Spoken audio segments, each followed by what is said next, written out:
అందరికీ వందనములు. ప్రేమైనటువంటి దేవుని బిడ్డలారా, ఈ ఉదయకాల సమయంలో పడకల మీద నుంచి లేకటంతోనే ప్రభు యొక్క కృపావర్తన విందాం. ఈరోజు శుక్రవారము 13వ తారీఖు మార్చి నెల 2026వ సంవత్సరం. ఈ ఉదయకాల సమయంలో పడకల మీద నుంచి లేకటంతోనే ప్రభు యొక్క కృపావర్తన విన్నట్లయితే ద్వితీయోపదేశకాండము 7వ అధ్యాయం 15వ వచనం. ద్వితీయోపదేశకాండము 7వ అధ్యాయం 15వ వచనాన్ని మనం చూసినట్టయితే నేను చదువుతున్న చూడండి. యెహోవా నీ యొద్ద నుండి సర్వరోగములను తొలగించి నీ వెరుగి ఉన్న ఐగుప్తులని కఠినమైన క్షయవాదులన్నిటినీ నీకు దూరపరిచి నిన్ను ద్వేషించు వారి మీదకి వాటిని పంపించును. సో ఇక్కడ మనం దేవుని వాక్యాన్ని చూసినట్లయితే యెహోవా నీ యొద్ద నుండి సర్వరోగములను తొలగించును అని దేవుని వాక్యాన్ని మనం చూస్తున్నాం. సో దేవుడు మన మధ్య నుండి సర్వరోగం తొలగించేవాడు ఉన్నాడు. నీ యొద్ద నుండి నీ సర్వరోగములు తొలగించబడాలంటే కొన్ని విషయాలు మనం చేయాలి. ఇక్కడ రాయబడిన మాట ఏంటంటే, నీ యొద్ద నుండి తొలగించుకోబోయే సర్వరోగములు ఏంటంటే ఒక 5 విషయాలు నేను చెప్తున్నాను. మన దగ్గర నుండి తొలగించబడే 5 సర్వరోగాల్లో ఒక 5 రోగాల గురించి నేను చెబుతున్నాను. దాంట్లో మొదటి రోగం ఏంటి అంటే, రండి దేవుని వాక్యాన్ని చూసినట్లయితే ద్వితీయోపదేశకాండము 28వ అధ్యాయం.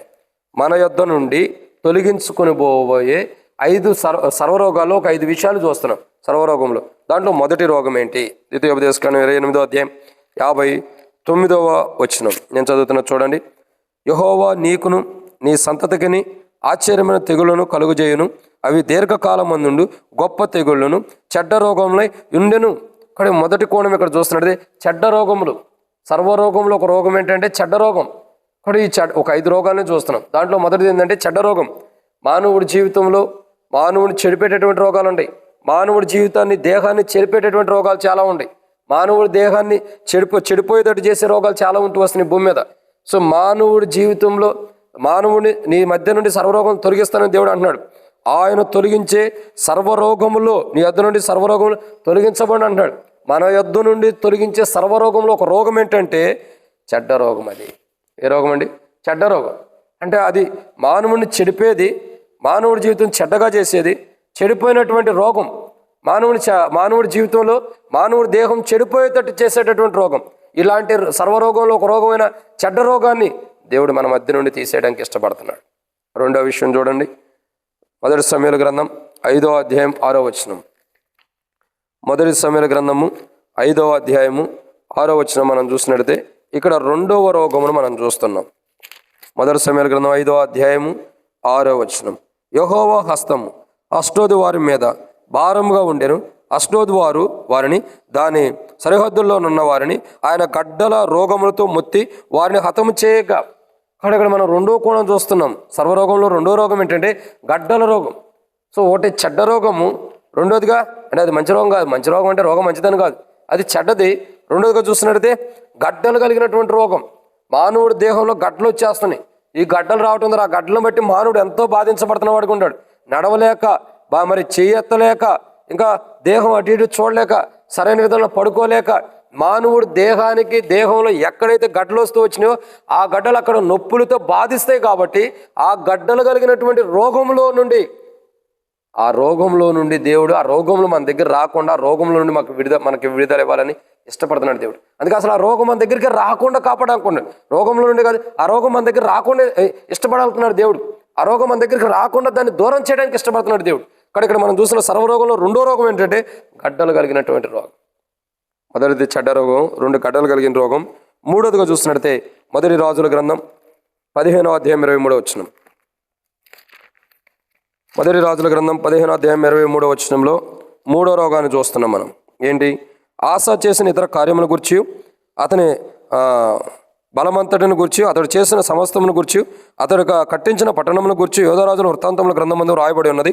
అతడు వృద్ధుడై తర్వాత అతని పాదముల యందు రోగం పుట్టెను. ఏం పుడుతుందండి? పాదముల్లో కలిగినటువంటి రోగం. మానవుడి పాదంలో ఏ రోగం అయితే వస్తుందో ఆ రోగాన్ని బట్టి మానవుడికి ఎంతో నష్టం తెచ్చుకునేవాడుగా ఉంటున్నాడు, ఎంతో నష్టపోయేవాడుగా ఉంటున్నాడు. సో మానవుడు రోగంలో ఉన్నటువంటి మానవుడు దేహానికి వస్తున్న చెడ్డ రోగమైనా, మానవుడి దేహంలో పుడుతున్న గడ్డల రోగమైనా, మానవుడి పాదములకు పుట్టినటువంటి రోగమైనా సరే, ఏ పాదములకు పుట్టిన ఏ రోగం అయితే ఉందో ఆ సర్వరోగం మన దగ్గరికి రాకుండా, ఆ సర్వరోగం వచ్చినా దాన్ని మన దగ్గర నుంచి తొలగించడానికి, చెడ్డ రోగం మన దేహానికి వచ్చినా గడ్డలు మన దేహంలోకి వచ్చిన గడ్డలు కలిగిన రోగం, ఇంకా ఇంకా మన పాదాలకు రోగం కలిగినప్పటికీ ఈ సర్వరోగంలో ఉన్నటువంటి రోగాన్ని ప్రభు తొలగించడానికి ఇష్టపడుతున్నాడు. ఈరోజు ఆయన తొలగించాలంటే మనం ఆయనలో నీతిమంతులుగా ఉండాలి. యేసు ప్రభు వారి కలువరి శిలువ యొక్క రక్తం ద్వారా కడగబడిన వారమై నీతిమంతులమై ఉండి ఆయన రక్తంలో కడగబడిన వారుగా ఆయనలో విశ్వాస జీవితంలో ఉన్నప్పుడు మన మధ్యలో ఉన్న సర్వరోగాలు ఆయన తీసేస్తాడు. చెడ్డ రోగమైనా, ఈ దేహాన్ని చెరిపే చెడ్డ రోగమైనా, నీ దేహానికి గడ్డలుగా ఉన్న గడ్డ రోగమైన గడ్డల రోగమైనా, ఇంకా నీ పాదములు కలిగినటువంటి పాదాల్లో ఉన్న రోగమైనా సరే దేవుడు తొలగిస్తాడు. ఈ సర్వరోగములు, ఈ 3 రోగాలు తొలగించాలంటే యేసు ప్రభు రక్తం ద్వారా కడగబడి నీతిమంతులుగా మనం జీవించినప్పుడు ఇవి పోతాయి. ఇక 4వదిగా చూస్తున్నట్టయితే 2వ రాజుల గ్రంథం 8వ అధ్యాయం, 2వ రాజుల గ్రంథం 8వ అధ్యాయం 9వ వచనం. కాబట్టి హజాయేలు దమస్కులో నుండా మంచి వస్తువులన్నిటిలో 40 ఒంటెల మొత్తంతా కానుకగా అతన్ని తీసుకొని అతన్ని ఎదుర్కొని పోయి అతని ముందర నిలిచి, నీ కుమారుడును సిరియా రాజైన బెన్హదదు నాకు కలిగిన రోగము పోయి నేను బాగుపడుదునా లేదా అని నిన్ను అడుగుటకు నన్ను పంపినని చెప్పాను.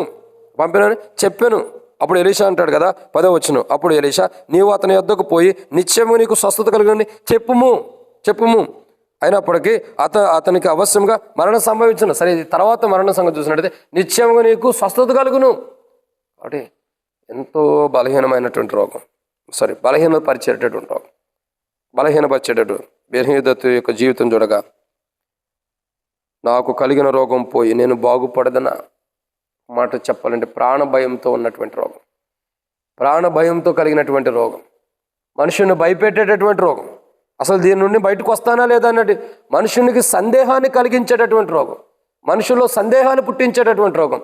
ఇటువంటి రోగం నుండి ఇటువంటి రోగాలు మనలో ఉండాలి. అంటే మనకు సందేహాలు కలిగించే రోగం, మనలో సందేహాన్ని పుట్టించే రోగాలు, మనలో మానసికంగా అనుమానంతో, బాధతో, వేదనతో ఉండేటటువంటి రోగాలు.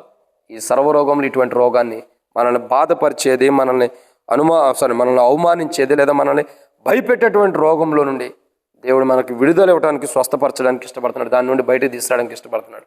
ఇది 4వ రోగం. 5వది చూసినట్టయితే 2వ రాజుల గ్రంథం 20వ అధ్యాయం 1వ వచనం. 2వ రాజుల గ్రంథం 20వ అధ్యాయం 1వ వచనం మనం చూసినట్టయితే దేవుని వాక్యం నేను చదువుతున్నా చూడండి. ఆ దినంలో హిజ్కియాకు మరణకరమైన రోగం కలుగగా. ఏ రోగం అండి? మరణకరమైన రోగం. సో ఇక్కడ మనం చూస్తున్న 5వ రోగం ఏంటంటే సర్వరోగంలో మరణకరమైన రోగం అంట. ఏ రోగం అండి? మరణకరమైన రోగం. ఈ మరణకరమైనటువంటి రోగం ద్వారా, ఈ మరణకరమైన రోగం మానవుడి మరణాన్ని తీసుకొస్తుంది తప్ప మానవుడి జీవానికి కాదు. ఈ రోగం మరణకరమైన రోగం. దాని గురించి వివరంగా రాయబడలేదు, కానీ ఒక మరణకరమైన రోగం. ఇక్కడ చూసినట్టే ఆ మరణకరమైన రోగం నుండి హిజ్కియా తప్పించబడుతున్నాడు. కారణం, సర్వరోగముల్లో ఒక రోగం హిజ్కియాకి మరణకరమైన రోగం వచ్చినప్పుడు దేవుడు తన రోగాన్ని నుండి తనను తప్పిస్తున్న వాడుకున్నాడు. అలా తప్పించబడాలంటే హిజ్కియా చేసినది ఏంటంటే ప్రార్థన. ఈరోజు సర్వరోగముల నుండి మనం తప్పించబడాలంటే, మన మీదకి వస్తున్న ప్రతి సర్వరోగం నుంచి మనం కాపాడబడాలంటే ప్రార్థన ఇంపార్టెంట్. మనలో ప్రార్థన ఉన్నప్పుడు చెడ్డ రోగం పోయిద్ది, గడ్డ రోగాలు పోతాయి, పాదాలను పట్టిన రోగాలు పోతాయి, మనల్ని భయపెట్టే రోగం పోయిద్ది, మన మరణానికి దారితీసే రోగాలు కూడా పోతాయి. ఎప్పుడంటే హిజ్కియా లాంటి ప్రార్థన జీవితం మనకు కలిగి ఉన్నప్పుడు నీ యొద్ద నుండి సర్వరోగములను తొలగిస్తున్నాడు. ఆ రోగముల గురించి ఇంగ్లీష్లో ఏముందంటే సిక్నెస్. ఏంటంటే సిక్నెస్ అంటే నిన్ను బలహీనపరిచేటటువంటి రోగాలు, నిన్ను బలహీనం చేసేటటువంటి రోగాలు. చెడ్డ రోగం నిన్ను బలహీనం చేస్తుంది, గడ్డ రోగాన్ని బలహీనం చేస్తుంది, ఇంకా పాదముల క్రింద పుట్టిన రోగము కానీ, భయపెట్టే రోగము కానీ, మరణకరమైన రోగాలు కానీ నిన్ను బలహీనపరుస్తున్నాయి. ఈ బలహీనపరిచే రోగం నుండి దేవుడు నిన్ను స్వస్థపరిచి ఆ బలహీనపరిచే రోగాల నుండి విడుదల కలిగేసి బయట తీసుకురావడానికి ఇష్టపడుతున్నాడు. ఆ బలహీనత నుంచి నువ్వు బయటికి రావాలంటే ఈరోజు ప్రార్థన చేయి. ప్రభా, నేను ఇలాంటి బలహీనతల్లో ఉండా, వీటి నుండి నాకు విడుదల ప్రభా అంటే ఇటు రీతిలో ఉన్న బలహీనతల్లో నుండి, ఈ బలహీనమైన రోగం నుండి దేవుడు విడుదలిచ్చి మనల్ని దేవుని రాజ్యానికి వారసులుగా చేయనట్లు ప్రభు సహాయం చేయను గాక. ఆమేన్. ప్రార్థన చేసుకుందాం. ప్రేమ కలిగిన తండ్రి, పరిశుద్ధుడు అయిన దేవా, మీ వందనములు. విత్తబడిన వాక్యాన్ని నీరుకటి ఫలింపు చేయండి. మీ కొరకే నమ్మకమైన సాక్షులుగా మేము జీవించడం సహాయం చేయండి. మాలో ఉన్న ప్రతి బలహీనతను క్షమించి, మా మధ్యలో ఉన్న సర్వరోగములు, అవి గడ్డల రోగములైనా, చెడ్డ రోగమైన, గడ్డ రోగమైన, పాదములు పుట్టిన రోగమైన, భయపెట్టే రోగమైన, ఇంకా చూసిన మరణకరమైన రోగమైనా సరే, ఎటువంటి రోగాలు మాలో ఉండ ఆ రోగములన్నిటిని కూడా మీరు తొలగించడానికి నేటి దినములు మీరు ఇష్టపడుతున్నారు. అయితే మేము హిజ్కియా లాంటి ప్రార్థన ఉండాలి, విధేయత కలిగిన ప్రార్థన ఉండాలి, నమ్మకమైన ప్రార్థన ఉండాలి. ఇంకా ప్రభు బెన్హదదు దేవుని సన్నిధి తన దూతను పంపినట్టు మేము దేవుని మందిరంకి వచ్చినప్పుడు మా మధ్యలో ఉన్న సర్వరోగములు అన్నీ పోతాయి. అలాగ రోగములు పోవటం కొరకై, సర్వరోగములు పోవటం కొరకై నీ సన్నిధిలో మంచి క్రైస్తవ జీవితాన్ని కూడా మేము జీవించి మా మీదకి ఏ సర్వరోగములు రాకుండా క్రీస్తు రక్తం ద్వారా మాకు అడ్డుగా కాపాడబట్టడం కొరకై అవసరమైన క్రైస్తవ జీవితం క్రీస్తులో మాకు అనుగ్రహించమని ప్రభువైన యేసుక్రీస్తు నామములో విశ్వాసంతో ప్రార్థన చేస్తున్నాను తండ్రి. ఆమేన్. అందరికీ ప్రియమైన దేవుని బిడ్డలారా, మన ప్రభువైన యేసుక్రీస్తు నామములో శుభవందనములు. Praise the lord.